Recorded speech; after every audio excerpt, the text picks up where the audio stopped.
हे अजितदादांच्या ऍक्सिडेंट बद्दल नाही तर घातपात बद्दल प्रॉपर एन्क्वायरी होणं महत्वाचं आहे आणि ती एन्क्वायरी करत असताना पारदर्शक पद्धतीने व्हावी अशी इच्छा संबंध महाराष्ट्राची तिथं आहे। त्यामुळे लोक स्वतःहून पुढाकार घेऊन दादांना न्याय मिळावा म्हणून त्या ठिकाणी तो लढा तिथं उभा करत आहेत। त्यामुळे त्या लोकांची जशी इच्छा आहे त्याच पद्धतीने पारदर्शक पद्धतीचा हा सगळा इन्व्हेस्टिगेशन होईल, तपास होईल अशी अपेक्षा आपण सर्वजण करूया। परंतु ज्या पद्धतीने तुम्ही अमोल मिटकरी यांनी देखील काही प्रश्न उपस्थित केले। त्यांचं म्हणणं आहे की अजित पवारांचा जो वैमानिक होता तो सुसाईड बॉम्बर होता, कारण त्या पद्धतीने राजीव गांधी महिला सुसाईड बॉम्बर होती, तसं अजित पवारांचा वैमानिक देखील सुसाईड बॉम्बर होता। अमोलजी मिटकरी असतील, तसंच डोंबरेताई असतील व त्यांच्या पक्षातले अनेक लहान सहान कार्यकर्ते पदाधिकारी जे दादांवर प्रेम करत होते ते सातत्याने या विषयावर बोलत आहेत। याबद्दल मी सुद्धा डिटेलमध्ये प्रेझेंटेशन केलेलं आहे। त्याच्यामध्ये पायलटच्या बाबतीतला मुद्दा हा तसा महत्वाचा आहे, त्याच्यावर शंका का घेतली पाहिजे ते फार डिटेलमध्ये मी प्रेझेंटेशन तिथं केलेलं आहे। त्यामुळे ते जे बोलतायत आणि मी जे बोलतायत त्याच्यामध्ये काही प्रमाणात सेम काही गोष्टी आहेत। त्यामुळे जशी त्यांची इच्छा आहे तशी महाराष्ट्राची इच्छा आहे तशी माझी इच्छा आहे की पारदर्शक पद्धतीने हा तपास होणं महत्वाचं आहे। दादा, पण अजित पवारांचे 2 पायलट त्याच दिवशी बदलले गेलेले होते। सातत्यानं वारंवार हाच प्रश्न उपस्थित केला जातोय की सकाळी 6:30 वाजता किंवा कोणत्या प्रकारची ट्रॅफिक मुंबईमध्ये असते किंवा त्या लोकांना यायला उशीर झाला, त्यांचे कॉल डिटेल्स या सगळ्या संदर्भाची सखोल चौकशी व्हावी, या सगळ्या संदर्भातले प्रश्न उपस्थित होतात। आमची अपेक्षा आहे की CID-ला हा तपास महाराष्ट्राकडनं त्या ठिकाणी दिला गेलाय। महाराष्ट्राची क्रिमिनल इन्व्हेस्टिगेशन करणारी ही एक महत्वपूर्ण एजन्सी आहे। पण गेल्या महिनाभरात CID-ली काय केलंय, काय तपासाचं स्टेटस आहे, CCTV कॅमेरा हे ताब्यात घेतलेत का एअरपोर्टचे, दोन्ही एअरपोर्टचे, त्याच्याच बरोबर जो क्रिमिनल बाजूचं इन्व्हेस्टिगेशन असतं की हे जे 2 प्रमुख वैमानिक होते ते अचानक बदलण्यात आले, ते का बदलण्यात आले, ट्रॅफिकचं कारण दिलं गेलं, खरंच ट्रॅफिक होतं का, ट्रॅफिकचे कॅमेरा तिथं चेक करावे लागतील। त्याच्याच बरोबर व्हॉट्सअप ग्रुप ॲरोचा जो मी त्या ठिकाणी सांगितला होता, ॲरोचा जो हँडलर आहे त्याच्याबद्दल जे काय मी सांगितलं होतं, त्याच्याच बरोबर दादा गाडीली जाणार होते ते का कॅन्सल झालं, अशा बऱ्याच विषयामध्ये सखोल चौकशी करणं महत्वाचं आहे। DGCA करणं आणि व इन्व्हेस्टिगेशन एजन्सी DGCAच्या अंतर्गत नाहीतर सिव्हिल एव्हिएशनच्या मंत्र्याच्या अंतर्गत यांनी थातूर मातूर 2 रिपोर्ट त्या ठिकाणी दिले, पण प्रमुख रिपोर्ट येणं बाकी आहे। त्याच्यामध्ये प्रिलिमिनरी रिपोर्ट हा पुढच्या काही दिवसांमध्ये येईल असं कालच मंत्री महोदयांनी त्या ठिकाणी सांगितलेलं आहे। आम्ही वाट बघत आहोत काय प्रकारचं इन्व्हेस्टिगेशन त्यांनी आतापर्यंत केलेलं आहे, त्याच्यात काय गोष्टी समोर येत आहेत, कारण आतापर्यंत जी माहिती आम्ही दिली त्याच्यापेक्षा कितीतरी जास्त माहिती सत्तेतल्या काही लोकांची आणि VSRचे कसे संबंध होते, कशा पद्धतीने हे जे काही इन्व्हेस्टिगेशन नाही तर तपास आहे हा चुकीच्या पद्धतीने त्या ठिकाणी चालू आहे, सर्व पुरावे हे आमच्याकडे आहेत। पण आम्हाला याच्यामध्ये राजकारण करायचं नाही, खरंच काय ऍक्शन VSR वर घेतली जाते। आजपर्यंत VSRने कशा पद्धतीने चुकीच्या गोष्टी या विमान चालवत असताना नाही तर त्यांचा व्यवसाय करत असताना केल्या आणि दादांच्या बाबतीत काय चुका त्यांच्या झाल्या, त्याच्याच बरोबर कपूर नावाचा हा जो पायलट आहे त्या बाबतीत काय, आणि व सत्तेत असणारे जे सर्व नेते मंत्री आहेत त्यांचे संबंध VSR बरोबर कसे होते, या सगळ्या गोष्टी आमच्याकडे आहेत। त्यामुळे तपास जर योग्य दिशेने जात असेल, 2-3 दिवसांनी प्रायमरी रिपोर्टमध्ये फक्त थातूर मातूर फक्त हे केलं ते केलं अशा जर गोष्टी न करता डिटेलमध्ये काही प्रमाणात डिटेलमध्ये जो तपास असेल तर आम्ही समजू योग्य दिशेने हा तपास त्या ठिकाणी सुरू आहे। पण उगाचच काहीतरी द्यायचं म्हणून त्यांनी दिलं तर मग मराठी माणूस काय असतो आणि महाराष्ट्र काय असतो हे मात्र त्या ठिकाणी या केंद्र सरकारला नाही तर तिथं असणारे जे एव्हिएशन मंत्रालय त्यांना आपल्याला दाखवावं लागेल असं आम्हाला वाटतं। CBI बद्दल काही लोकांनी इच्छा व्यक्त केली, ठीक आहे, CBIच्या माध्यमातून जर तपास होत असेल चांगली गोष्ट आहे, पण एक गोष्ट सर्वांनी नोंद केल्यासारखी आहे, सेंट्रल व्हिजिलन्स कमिटीच्या माध्यमातून जो रिपोर्ट आलाय 7075 सीबीआयच्या केसेस अजून चालू आहेत. त्याच्यावर कुठेही निकाल त्या ठिकाणी अजूनपर्यंत दिला गेला नाही. त्यातल्या 2660 केसेस अशा ज्याच्यामध्ये 10 वर्ष झालं तपास चालू आहे. त्यामुळे बर्फात नाही तर फ्रीज मध्ये हा विषय टाकायचा आणि याच्यावर चर्चाच नको. जो कोणी उद्या जाऊन विचारेल की दादांच्या बाबतीत काय झालं तर उत्तर सत्तेतले लोक देतील सीबीआय कडे तपास आहे. अरे 10 वर्ष सीबीआय कडनं जर काही विषयांमध्ये होत नसेल तर या विषयामध्ये सुद्धा सीबीआय कडे जर तुम्ही केस दिली असेल नाही तर देणार असेल तर त्याला 2 महिने 3 महिने अशा पद्धतीने कुठेतरी कालमर्यादा लावावी लागेल. उगाच द्यायचं म्हणून देऊन आणि त्याच्यात जर टाइमपास होणार असेल तर हा टाइमपास आम्हाला लोकांना आणि महाराष्ट्राच्या तमाम नागरिकांना त्या ठिकाणी नकोय. मुख्यमंत्री वारंवार म्हणतात, काल सुद्धा त्यांनी पत्रकार परिषदेत सांगितले सीबीआय तपास होईल याचा तुमच्याकडे म्हणजे इतर लोकांकडे काही पुरावे असतील आणि शंका उपस्थित केल्या जात असतील तर त्यांनी आम्हाला द्यावे. या बाबतीतलं मुख्यमंत्री साहेबांना एक पत्र मी तयार केलेलं आहे. आज दिवसभरात त्यांचा वेळ घेऊन ते पत्र व त्याच्याच बरोबर डिटेल रिपोर्ट पुराव्यासकट हे मुख्यमंत्री साहेबांना त्या ठिकाणी मी देईल. सगळेच विषय मुख्यमंत्री साहेबांच्या लेवलला सुटतील असं नाही, कारण का सीआयडी हे मुख्यमंत्री साहेबांच्या अंतर्गत विषय येत असतो. सीआयडीला महाराष्ट्रामध्ये तपास करता येतो, परवानगी तो इतर ठिकाणी सुद्धा करू शकतो, पण त्यांना एअरपोर्ट अथॉरिटीची परवानगी लागते, बऱ्याच काही गोष्टी लागतात. सीबीआय कडनं तपास केला जाईल असं ते सांगतात, पण सीबीआयच्या बाबतीत तपासला परवानगी देणारे जे होम मिनिस्टर साहेब अमित शहाजी आहेत त्यांना ऑलरेडी हे रिपोर्ट आम्ही पाठवलेले आहेत. तिथं असणारे सिव्हिल एव्हिएशन मंत्रालय यांना आम्ही रिपोर्ट तिथं पाठवलेले आहेत. त्याच्याच बरोबर जे डीजीसीए आहे त्यांना सुद्धा तिथं रिपोर्ट पाठवलेले आहेत. पण महाराष्ट्रातले अनेक सत्तेतले काही मंत्री सांगत आहेत की प्रेझेंटेशन घेण्यापेक्षा मुख्यमंत्री साहेबांना तुम्ही रिपोर्ट द्या. तर हे रिपोर्ट आधीही मी देणार होतो आणि आताही त्या ठिकाणी आज अधिवेशनाला आलोच आहे, पहिला दिवस आहे, तर हे रिपोर्ट सर्व हे मुख्यमंत्री साहेबांना देतील. पण मी एक गोष्ट सर्वांना सांगतोय आणि सरकारमधल्या लोकांना सांगतोय, जी माहिती आतापर्यंत दिली ती कदाचित फक्त 20 ते 30% आहे. 70% माहिती आम्ही मागे ठेवलेली आहे. त्यामुळे जर तपास योग्य पद्धतीने होत नसेल आणि त्याच्यामध्ये जर काळं बेरं झालं हे फार सरकारला महागात पडू शकतं. त्यामुळे आम्हाला इथं राजकारण करायचं नाही. आमची विनंती एवढी आहे, प्रायमरी रिपोर्ट जो 2 दिवसामध्ये येत आहे तो योग्य पद्धतीचाच त्या ठिकाणी असावा. आणि ब्लॅक बॉक्सचा फोटो हा आमच्याकडे आलेला आहे, तो कसा आहे, किती जळला याचे डिटेल सुद्धा आमच्याकडे आलेले आहेत. पण आम्ही वाट बघतोय की केंद्रीय एव्हिएशन मंत्रालय या बाबतीत कसा तपास करते, काय करते. त्याच्याच बरोबर श्वेता सिंग बद्दलची पण बरीच माहिती, त्यांच्यावर कशा कंप्लेंट केलेल्या आहेत, कशा पद्धतीने श्वेता सिंग या भ्रष्टाचार करत आलेल्या आहेत याची माहिती सुद्धा तिथं आम्हाला कळलेली आहे. त्यामुळे या लोकांना बाजूला ठेवून इन्व्हेस्टिगेशन करणं हे जास्त महत्वाचं आहे, कारण का पारदर्शक इन्व्हेस्टिगेशन मुळेच कुठेतरी दादांना त्या ठिकाणी न्याय मिळू शकतो असं आमच्या सगळ्यांची भूमिका आहे. आघाडीची जी बैठक झाली तक्रार आहे सेफ्टीकडे देऊ शकता किंवा संबंधित मंत्रालयाकडे किंवा स्वतः मुख्यमंत्र्यांकडे देऊ शकता. तुम्ही आज रिपोर्ट सादर करणार आहात किंवा तक्रार स्वतः या देशाच्या होम मिनिस्टर साहेबांच्या कार्यालयामध्ये ईमेलच्या माध्यमातून हे सर्व रिपोर्ट दिलेले आहेत, डीजीसीए ला दिलेले आहेत. त्याच्याच बरोबर जे या देशातले एव्हिएशन मिनिस्टर आहेत आणि आमची इच्छा आहे की त्या एव्हिएशन मिनिस्टरला त्या पदावर ठेवणं हे योग्य नाही, कारण का त्यांच्याच नेत्याच्या काही आर्थिक संबंध हे तिथं त्या ठिकाणी दिसत आहेत. आणि मी अजून एक गोष्ट नोट करतो की काही प्रमाणात काही गोष्टी माझ्या कानावर आलेल्या आहेत की आम्ही त्यांच्या परिवारातल्या महिलांवर त्या ठिकाणी आरोप करतोय.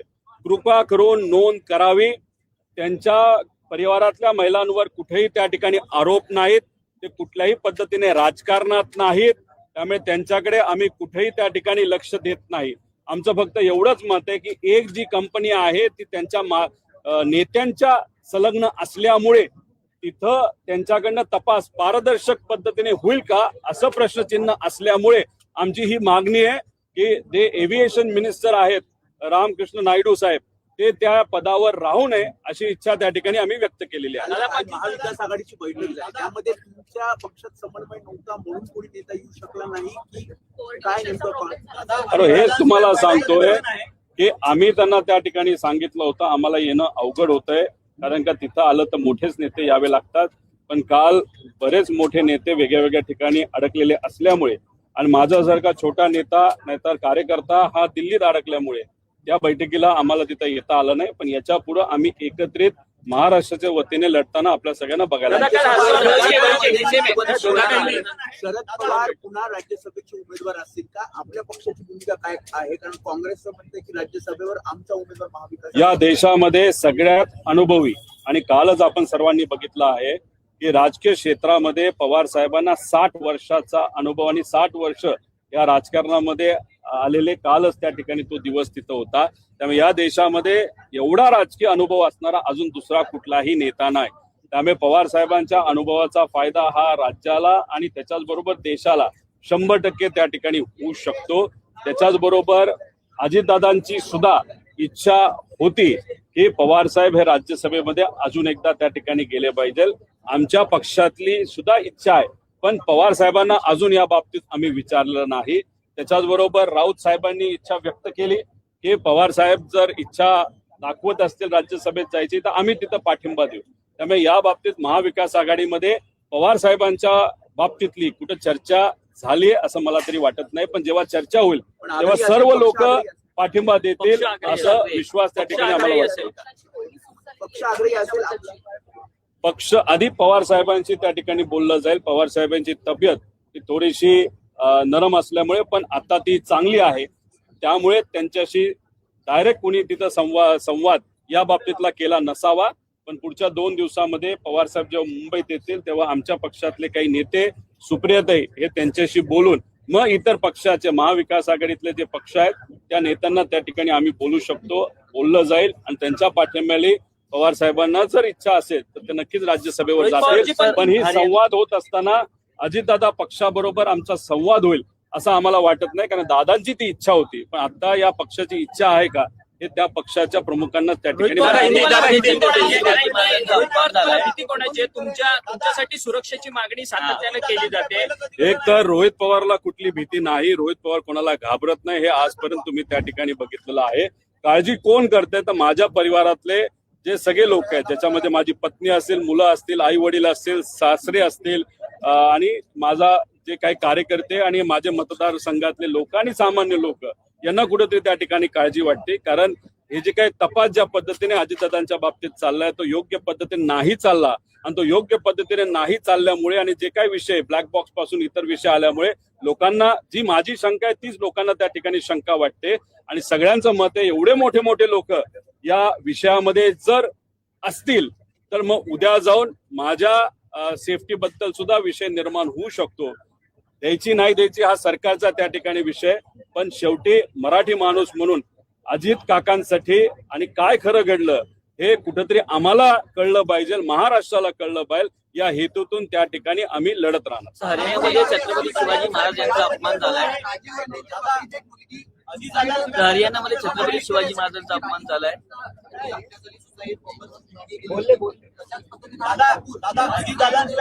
बोललो छत्रपती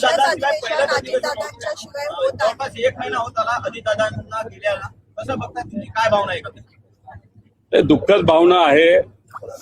एक तर समजतच नाही की आता अधिवेशनामध्ये कसं बोलायचं, काय बोलायचं. का तुम्हालाही माहिती आहे कधी कधी मीडियाशी बोलत असताना मागून दादा जेव्हा जायचे तेव्हा मिश्किलपणे ते टोमणे सुद्धा त्या ठिकाणी मला मारायचे. जेव्हा दादा आत येत असायचे तेव्हा घोळका आमदारांचा त्यांच्या बरोबर असायचा, एका रुबाबात ते इथं येत असायचे, चांगले कपडे. या अधिवेशनामध्ये येणारा पहिला माणूस, पहिला नेता कोण असायचा रोज तर ते अजितदादा असायचे. आणि सगळ्यात शेवट जाणारा नेता कोण असायचं ते अजित काका त्या ठिकाणी असायचे. असं एक व्यक्तिमत्व आज आपल्यात नाही. जेव्हा केव्हा त्यांनी अधिवेशनामध्ये मुद्दे मांडलेत, नाही तर एखादा निर्णय मंत्री म्हणून घेतलेला आहे, तो निर्णय घेत असताना महाराष्ट्राला केंद्रबिंदू ठेवलेला आहे. आणि शिस्त ही अधिवेशनात कशी असावी, कशा पद्धतीने विषय आणि मुद्दे मांडले असावेत, बोलत असताना कोण कसं बोलतंय, भाषणामध्ये मध्येच कोणी ते काहीतरी बोलतंय का, या सर्व गोष्टींवर तिथं लक्ष असायचं. त्यामुळे एवढा मोठा नेता, एक मराठी माणूस, एक मराठी नेता आणि शिस्तप्रिय अनुभवी नेता आज आपल्या बरोबर नाहीये. त्यामुळे या अधिवेशनामध्ये येत असताना कुठंतरी मनामध्ये दुःख त्या ठिकाणी होतंय. पण त्यांनी आम्हा सगळ्यांना एकच गोष्ट सांगितली आहे, काय झालं तर लढत राहायचं. आणि त्या दृष्टिकोनातून आम्ही सर्वजण अधिवेशनात लोकांच्या वतीने, लोकांच्या हितासाठी, महाराष्ट्राच्या हितासाठी जे कुठले जमतील ते मुद्दे मांडत त्या ठिकाणी लढत राहू.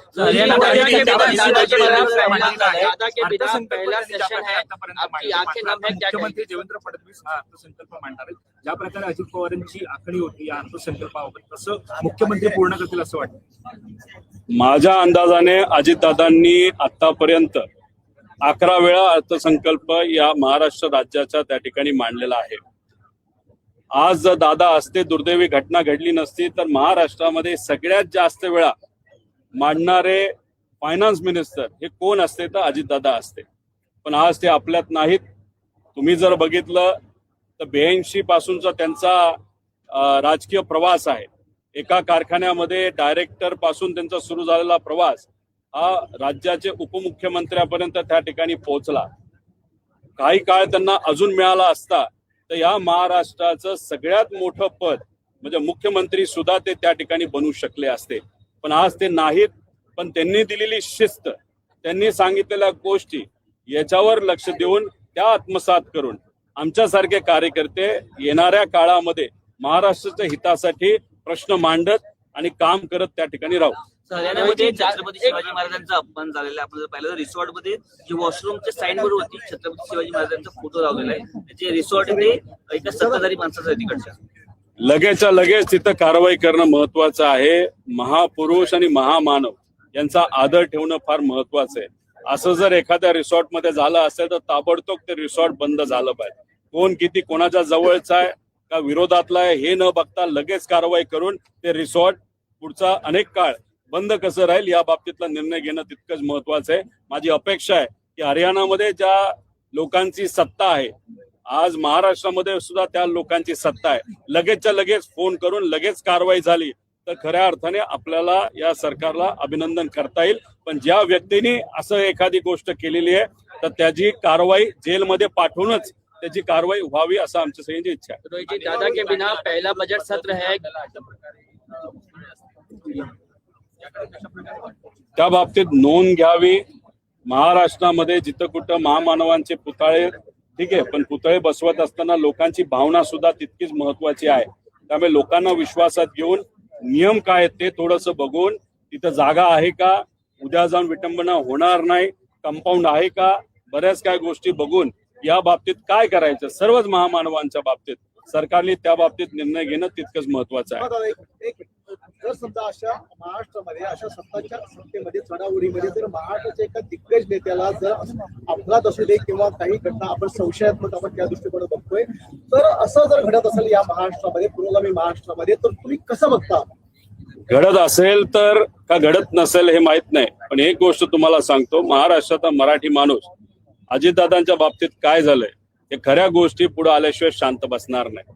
त्यामुळे आम्ही कुठेही काही अन्याय होणार नाही या निकालामध्ये, नाही तर त्या इन्व्हेस्टिगेशन मध्ये तो योग्य आणि पारदर्शक पद्धतीने व्हावं यासाठी महाराष्ट्रातला एका कानाकोपऱ्यातला साध्यातला साधा माणूस पासून आमदारापर्यंत काही ठराविक नेते यासाठी त्या ठिकाणी लढत आहेत. पण माझं एवढंच म्हणणं आहे की ज्या ज्या लोकांना अनुभव आहे, ओळखी आहेत, त्या लोकांनी सुद्धा पुढाकार घेण्याची जरूरत आहे. आम्ही आमच्या लेवलला विरोधात असताना तिथं लढतोय, पण काही लोक असे सत्तेत आहेत, त्यांना एव्हिएशन मंत्रालय काय असतं, कसं असतं, त्यांच्या ओळखी आहेत. बऱ्याच काही गोष्टी जरा खोलात जाऊन चर्चा करून माहिती काढून काय खरं घडलंय हे माहिती घेण्यासाठी जर त्यांनी तिथं प्रयत्न केले तर मला असं वाटतं की इन्व्हेस्टिगेशनला थोडीशी, नाही तर तपास यंत्रणेला सुद्धा त्या बाबतीतली मदत होऊ शकते. पण तो त्यांचा विषय. आमच्या लेवलवर आणि महाराष्ट्राच्या लेवलवर आम्ही तिथं लढत आहोत. रोहित जी, दादा के बिना पहला बजट सत्र है, आंखें आपकी नाम है, क्या उनके कामकाज को किस तरीके से याद करते? देखो, दादा के बारे में अगर बात करनी हो तो बहुत स्ट्रिक्ट नेता थे, डिसिप्लिन नेता थे. महाराष्ट्र के बजट का उन्होंने 11 बार उन्होंने वहां पे वो प्रस्तुत किया था. आज अगर वो हमारे बीच होते तो 12 बार, और महाराष्ट्र में सबसे ज्यादा किस व्यक्ति ने ये बजट प्रस्तुत किया था वो वहां पे होते, पर आज वो नहीं है. अभी महाराष्ट्र के हित में जो विषय है वो वहां पे हम प्रस्तुत करेंगे, वहां पे बोलने की कोशिश वहां पे करेंगे, क्योंकि दादा ने हमको कहा था कुछ भी हो जाए लेकिन महाराष्ट्र के प्रति, लोगों के प्रति, मराठी व्यक्ति के प्रति आपको लड़ना ही होगा। उस एंगल से हम लड़ते जाएंगे, लेकिन ये लड़ते लड़ते जो विषय हमने हाथ में लिया है दादा के एक्सीडेंट के बारे में, उस बारे में भी हम जहां जहां मिलेगी वहां पे हम चर्चा करेंगे। वहां पे ट्रांसपेरेंट लेवल की इन्वेस्टिगेशन वहां पे हो रही कि नहीं हो रही उसके बारे में भी हम ध्यान देंगे। आप लगातार केंद्रीय उड्डयन मंत्री के इस्तीफे की मांग कर रहे हैं और इंडिपेंडेंट जांच की बात कर रहे हैं, क्या कुछ ऐसा है कि आप इस्तीफे की मांग कर रहे हैं? देखो हमारे विधानसभा में ये मुद्दा उठाएंगे क्या? नहीं, अभी केंद्र सरकार के जो मंत्री, क्योंकि ये जो पूरा इन्वेस्टिगेशन है वो केंद्र सरकार के हाथ में है। अभी यहाँ पे सीबीआई को ये केस दिया, ऐसे वो बोल रहे दिया नहीं दिया, वो देखने की जरूरत है। सीआईडी ने जो तपास किया है या इन्वेस्टिगेशन किया है उसका प्रोग्रेस क्या है ये सरकार को वहां पे बताना पड़ेगा। लेकिन कल ही जो स्टेट मिनिस्टर है केंद्र के, मुरली मनोहर, उन्होंने वहां पे कहा है कि 2 दिन में वो रिपोर्ट आएगा। 2-3 दिन रिपोर्ट के लिए हम वेट करेंगे।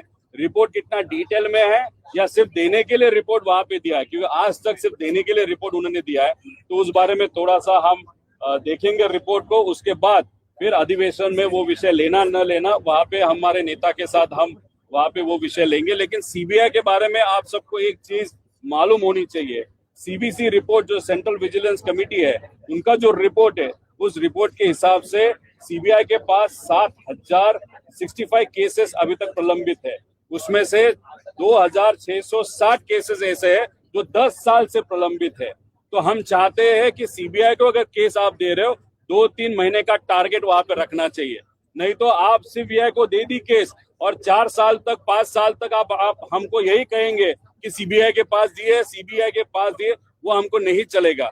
और हर वक्त आफ्टर एवरी इंटरवल वहां पे हमको प्रोग्रेस रिपोर्ट वहां पे चाहिए होगा। उसके लिए क्या मैकेनिज्म आप वहां पे डिवाइस करोगे या ऑर्गेनाइज करोगे उसकी भी बात हमको बतानी पड़ेगी। आपके पास तमाम डॉक्यूमेंट्री एविडेंसेस है क्या? आज आप मुख्यमंत्री से मिलकर इन्हें सौंपेंगे और क्या कुछ है आपके? देखो, ये डॉक्यूमेंट्री एविडेंस आज तक हमने जो प्रेजेंट किए थे वो हमने होम मिनिस्टर देश के अमित जी शाह उनको ईमेल के माध्यम से उनको दिया है। उसी के साथ एविएशन मंत्रालय को भी दिया है, डीजीसीए को भी वहां पे हमने इन्फॉर्मेशन दी है। उसी के साथ आज यहाँ पे मुख्यमंत्री साहब को जब मैं मिलूंगा तब उनको ये रिपोर्ट वहां पे दूंगा। लेकिन ये रिपोर्ट देते वक्त एक चीज और है, हमारे लेवल की जो भी इंफॉर्मेशन निकालने की कोशिश है वो अभी चालू है। हमारे पास बहुत सारा इंफॉर्मेशन अभी आ रहा है और आ भी गया है। इसीलिए कल परसों जो रिपोर्ट आने वाला है उस रिपोर्ट में कोई भी हद तक वहां पे मैनिपुलेशन नहीं चाहिए, वहां पे ट्रांसपेरेंसी हम सबको चाहिए। और डिटेल एक प्रिलिमिनरी रिपोर्ट अगर आएगा और उस रिपोर्ट को देखने के बाद हाँ वीएसआर पे एक्शन लिया गया है, श्वेता सिंह जो भी है उस पे ऊपर एक्शन लिया गया है, क्योंकि श्वेता सिंह के बारे में भी बहुत सारे रिपोर्ट्स, उनके बारे में कंप्लेंट्स और कुछ कोर्ट केसेस हमारे पास आई है। तो इसलिए प्रिलिमिनरी रिपोर्ट में बहुत डिटेल रिपोर्ट होने की जरूरत है। अगर वो रिपोर्ट सिर्फ देने के लिए दिया होगा तो उसके बाद फिर हम और एक प्रेस कॉन्फ्रेंस के माध्यम से लोगों के सामने जो बड़े लोग इस वीएसआर के साथ जुड़े हैं उनके बारे में पर्दाफाश वहां पे करेंगे। अगर वो नहीं वो चाहते तो जल्दी से जल्दी पारदर्शक लेवल पे, ट्रांसपेरेंट लेवल पे ये प्रिलिमिनरी रिपोर्ट हमको चाहिए और वीएसआर पे इमीडिएटली एक्शन लेने की जरूरत है। सर दो सवाल है सर, 2 सवाल है। कल महाविकास आघाड़ी की बैठक हुई, इसमें आपकी पार्टी का नेता कोई नहीं आया। दूसरी चीज, शरद पवार के राज्यसभा जाने को लेकर कई तरह की चर्चाएं जो है चल रही है, इस दोनों मुद्दे पर आपकी पार्टी का स्टैंड क्या है? कल जो मीटिंग था उस मीटिंग के पहले हमारे जो नेता थे उन नेताओं ने उद्धव ठाकरे साहब की जो शिवसेना है उसी के साथ कांग्रेस के साथ बातचीत की थी। और एक नेता जो उपस्थित होने वाले थे वो बहुत लेट यहाँ पे पहुंचे, इसलिए वहां पे कोई भी कोऑर्डिनेशन का इशू नहीं है। ये जो बजट का अधिवेशन है उसमें हम साथ में मिलके महाराष्ट्र के हित में वहां पे लड़ेंगे। इसलिए सिर्फ एक मीटिंग के लिए कोई नहीं आया, इसलिए कुछ और लेवल तक ये चर्चा लेके जाना कुछ उसमें नहीं है। आगे हम साथ में लड़ते हुए आप सबको देखेंगे। दूसरी बात, इस देश में सबसे अनुभवी नेता अगर कौन रहेगा राजनीति में तो वो है पवार साहब। अलग अलग डिपार्टमेंट उन्होंने वहां पे हैंडल की है। राज्यसभा की उनकी जो टर्म है अभी वो खत्म होने आ रही है। उन्होंने अभी तक इच्छा व्यक्त नहीं की। लेकिन अजीत दादा के साथ जब हम चर्चा कर रहे थे, अब अजीत दादा की इच्छा थी कि साहब जैसा एक अनुभवी नेता वापस राज्यसभा में जाना चाहिए, हमारे एमएलए और हमारे नेता की भी वो इच्छा है। उसी के साथ जो उद्धव ठाकरे साहब का पक्ष है, उनके राउत साहब, संजय राउत जी ने भी वहां पे इच्छा व्यक्त की थी। अभी तक साहब के साथ बात नहीं हुआ, उनकी तबीयत थोड़ी सी खराब है, लेकिन अभी वो इम्प्रूव हो गए। उनके साथ बात करने के बाद 2-3 दिन में साहब के राज्यसभा के बारे में और डिटेल में हमारे नेता आप सबको बात करेंगे। रोहित जी, इंटरनेशनल लॉ के मुताबिक जब भी कोई प्लेन क्रैश होता है 1 महीने के अंदर अंदर प्रीलिमिनरी रिपोर्ट पब्लिक डोमेन पे डाली जाती है। दादाजी का जो देहांत हुआ था 28 जनवरी यानी कि 28 फरवरी तक प्रीलिमिनरी रिपोर्ट आएगी, उसके बाद डिटेल रिपोर्ट आने में बहुत टाइम लगता है। जो ये प्रीलिमिनरी रिपोर्ट आएगी, अगर जो भी उसमें तथ्य होते हैं, क्या उसके लिए आप तैयार है? जैसा मुरली मनोहर जी कहे कि हम प्रीलिमिनरी रिपोर्ट 1-2 दिन में करेंगे, तो इंटरनेशनल लॉ कहता है कि आप पब्लिक डोमेन में डाल देंगे 1 महीने के अंदर अंदर। उस रिपोर्ट के बारे में क्या कहना चाहते हैं? यूएस में एक जो एक्सीडेंट हुआ था उसका प्राइमरी रिपोर्ट 2 दिन में आया था। ठीक है, आप बोल रहे हो तो 1 महीना हम रुकेंगे, तो हम रुकेंगे। लेकिन अगर आपने डीजीसीए का एक स्टेटमेंट अगर देखा होगा, एक कमेटी उन्होंने फॉर्म की है, उस कमेटी के अंतर्गत उन्होंने कहा था 15 फरवरी तक हम रिपोर्ट देंगे। आज अगर आप देखो 23 फरवरी, 15 फरवरी होके 7 दिन 8 दिन हो गए, तब भी उनका रिपोर्ट अभी तक नहीं आया। ठीक है, वो कह रहे 2 दिन में वो रिपोर्ट आएगा, हम उसके लिए वेट करेंगे। लेकिन रिपोर्ट देते वक्त सिर्फ ये हुआ था, वो हुआ था, जो हम बोल रहे हैं वही अगर वो बोलेंगे कि बेसिक इन्फॉर्मेशन वो हमको नहीं चाहिए। हमने बहुत सारी इन्फॉर्मेशन उनको दी है, उसी के साथ वीएसआर के खिलाफ बहुत सारे प्रूफ हमने वहां पे दिए है। उसी के साथ 27 को क्या हुआ था, फिर 28 को क्या हुआ था, ब्लैक बॉक्स के बारे में बहुत सारी चीजें हमने बताई थी। कौन सी कंपनी है, उस लेयर जेट को कैसे आपने परमिट किया था, श्वेता सिंह के बारे में हमने इन्फॉर्मेशन दी है। इसलिए हम not being in power, without कोई सिस्टम या कोई भी ये जो अधिकारी, उनके अधिकारी न होते हुए भी अगर हम इतना 10-15 दिन में निकाल सकते हैं, तो गवर्नमेंट के माध्यम से डिटेल में रिपोर्ट बहुत जल्द और बहुत डिटेल आने की जरूरत है। अगर उन्होंने वो 2-3 दिन में नहीं दिया तो हमारे पास बहुत सारी इंफॉर्मेशन है। हम कंक्लूड करेंगे कि इस वीएसआर में बहुत सारे सत्ता में लोग इन्वॉल्व है, और उसके कारण, वो प्रेशर होने के कारण दादा का जो इन्वेस्टिगेशन है जानबूझ के डिले किया जा रहा है, जानबूझ के उसमें डिस्पेरेंसीज वहां पे रखी जा रही है। इसलिए जो 2 दिन में रिपोर्ट आएगा, वो देखने के बाद फिर हमारे पास और जो बड़े बड़े नेता, बड़े बड़े लोग, बड़े बड़े बिजनेसमैन वीएसआर के साथ कैसे मिले है, वो हम वहां पे लोगों के सामने लाएंगे। अगर वो नहीं चाहते ये बड़े लोग, तो ये प्रिलिमिनरी रिपोर्ट अच्छे तरीके से डिटेल में लोगों को सेटिस्फाई हो, इस लेवल तक का वो रिपोर्ट होना चाहिए, ऐसे हम सबकी मांग है। Sir, last question, Supriya Sule जी ने अपने ट्वीट में कहा था कि आप इतने सारे एक्सपोज कर रहे हैं वीएसआर को लेकर, जेट को लेकर, आपकी सिक्योरिटी बढ़ा देनी चाहिए। क्या आपको लगता है कि आपकी जान को भी खतरा है, आपके ऊपर भी कुछ अटैक हो सकता है, सिक्योरिटी बढ़ानी चाहिए? देखो, मेरे बारे में अगर बात करो तो मैं किसी से नहीं डरता, लेकिन मेरे फैमिली मेंबर्स हो, कार्यकर्ता हो, नागरिक हो महाराष्ट्र के, उन सब का कहना है कि अगर वीएसआर में और इन्वेस्टिगेशन जिस तरीके से हो रही है, वहां पे डिले हो रहा है, तो बहुत बड़े बड़े लोग इस चीज से जुड़े होंगे। अगर रोहित पवार उनके खिलाफ बोल रहा है, तो फिर आगे जाके रोहित पवार को दिक्कत ना हो, उनपे ऊपर कुछ ना गलत हो, इस भावना से लोगों की वो मांग है। फैमिली मेंबर से, मतलब सुप्रिया ताई से भी वो मांग हो रही है। सिक्योरिटी देना नहीं देना वो सरकार का विषय है, लेकिन एक चीज यहाँ पे मैं बताना चाहता हूँ कि मैं यहाँ पे लड़ते रहूंगा जब तक अजीत दादा को न्याय वहां पे न मिले, तब तक। Thank you sir.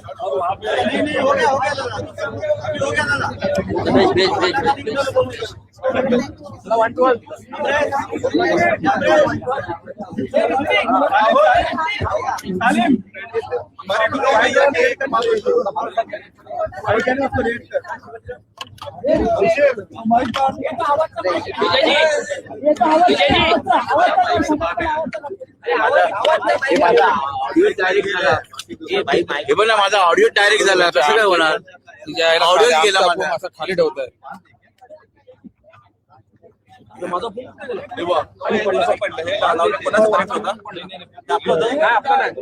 आवाज.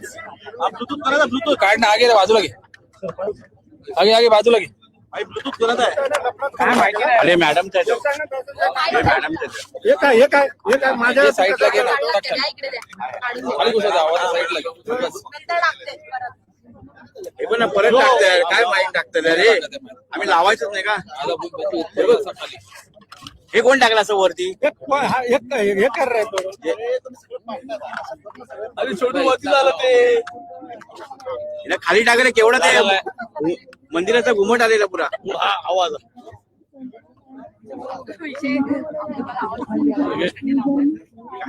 जो काय काढतोयस तू एक मिनिट